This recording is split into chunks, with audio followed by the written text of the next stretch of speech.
This video is evil and not suitable for the faint of hearts. So if you don't like to see bloodshed on the board, my man, in the words of Beyonce, to the left, to the left. Right, time for no mercy. So let me start with e4. I love e4. There we see e6, the French defense. I hate this. The thing is, black is going to play d5. So let me play the tennis on Gambit with knight to f3. It's like the game started with e4 and then e6 was played, then pawn to d5, then d3. So I'm allowing black to take, yep. So pawn takes, knight g5, counter-attacking the pawn. If pawn takes, I'm going to take back. Knight to f6. Good. Knight f6. Against knight to f6, what did I say in my tutorial video? Always play knight c3. So knight f6 equals knight c3 in the French defense when you're playing the tennis on Gambit. If bishop b4, I'll play bishop d2, just unpinning my knight. Yep. How did I know this? Because I've played this obviously, several times. So I'm used to seeing these kinds of moves. So knight c6 by black. What should I do next? I think I can just take on e4 with my g-knight, right? Or maybe play pawn to a3, buying time on black's dark squared bishop, which is on b4. Or maybe I take on a4 right away. I'm thinking of pawn to a3 though. Just buying time on black's dark squared bishop. I think pawn to a3. If bishop takes, I'm gonna take back with my bishop. Deal done. I guess black is going to play bishop a5, after which I'm going to play pawn to b4.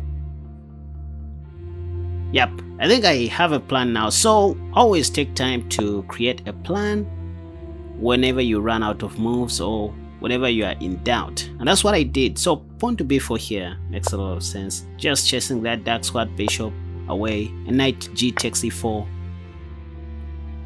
If knight takes, I'm gonna take back, yep. So knight takes, knight takes. So far so good.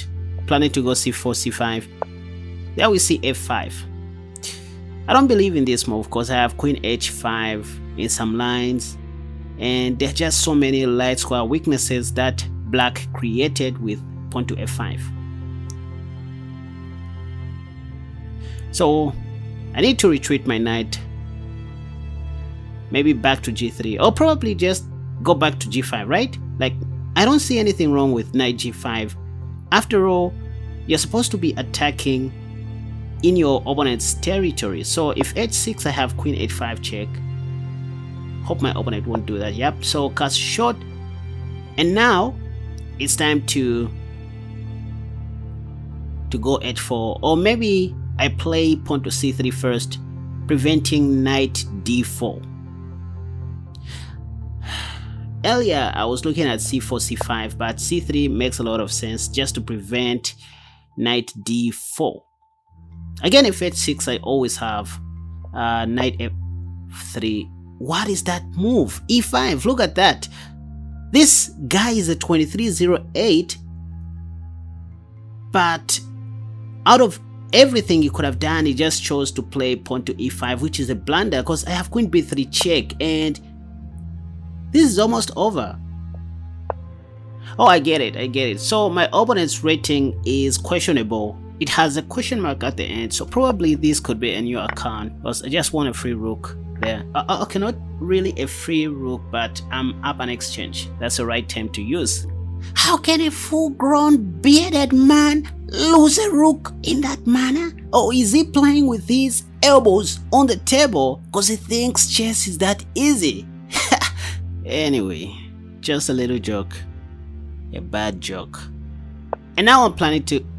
There we see another bad move. Knight e7 is really a bad move, you guys, because I have bishop g5. That allows a pin. That's why I said this guy can't be a 2308, and I'm saying this with all the respect, by the way, because I know how 2300 rated players, make moves. They're just those kinds of unique moves that an advanced player makes, that distinguishes them from, average players.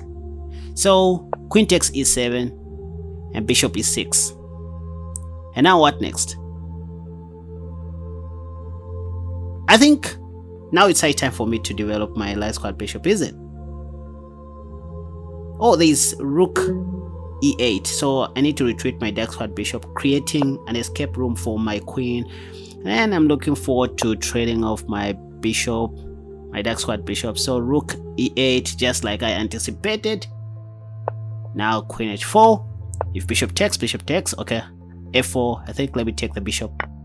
Yep. So if I played bishop e2, I was going to lose my queen. So bishop e2 now.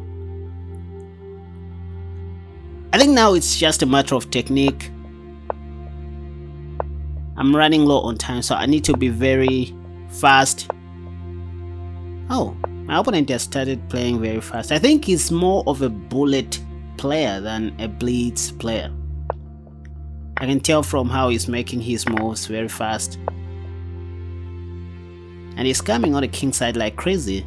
I'm really low on time, and so I should be very careful not to lose on time. And I'll be very upset.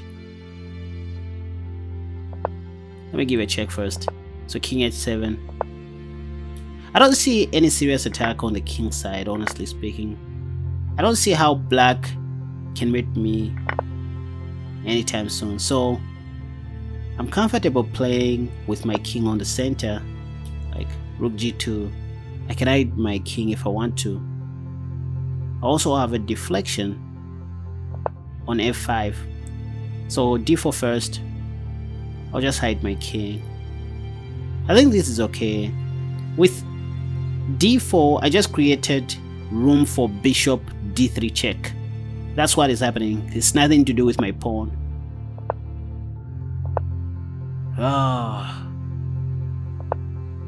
Okay, this is a tricky move.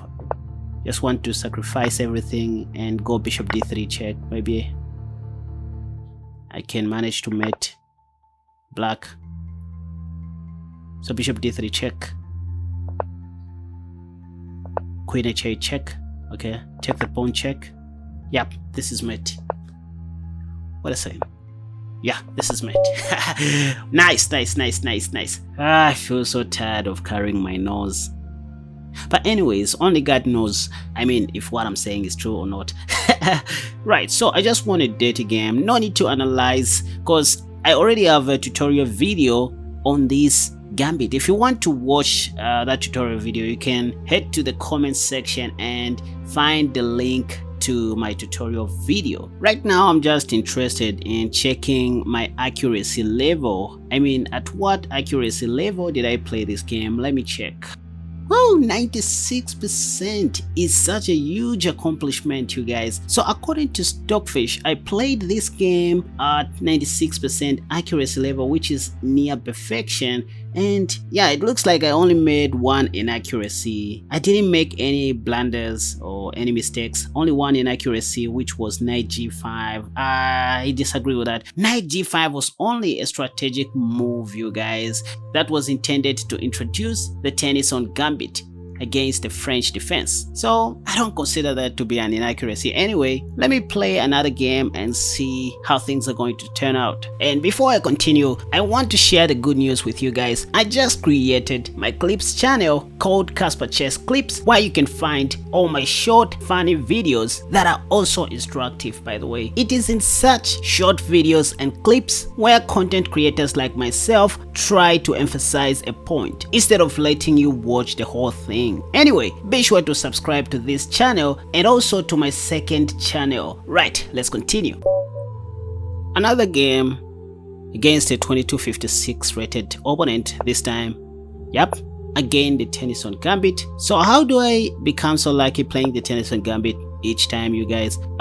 First of all, like in this case, quite alright, I played a number of games with other openings and they were boring, so I had to make some quick draws, cancel them, or just ignore them so that I could just find somebody who was going to accept my Tennyson Gambit and make content out of it. And that's what we do, you guys. So it's not like every time I only play the Tennyson Gambit. Just wanted to clarify things. Right, so black played bishop a5 and I can't play pawn to d3 here, because black will just take with his pawn on d3 and that'll be boring once again. So the move to consider here is knight c3, playing in the style of the reverse Budapest Gambit or Budapest defense, whatever you call it. So the move is knight c3 in this position, and then I'm thinking of pawn to f4, but there we see knight to f6. So to hell with pawn to f4, the move is bishop c4, which I should consider in this position, because if I play f4, black will play pawn to h6, chasing my knight from g5. So the move is bishop c4 in this position, attacking the f7 square. There we see e6, f3. So this is the line, you guys. Another way of playing the Tennyson Gambit. So I like playing this as a surprise. Now attacking the b7 pawn. c6 is a bad move for sure. Okay, that's one thing you need to know, because of knight takes f7 sacrifice. And this guy is a 2256 rated player. I was expecting him to know this. c6 allows knight takes f7 sacrifice, so double attacking the queen and the rook. If king takes, I have queen takes f5, winning back a piece.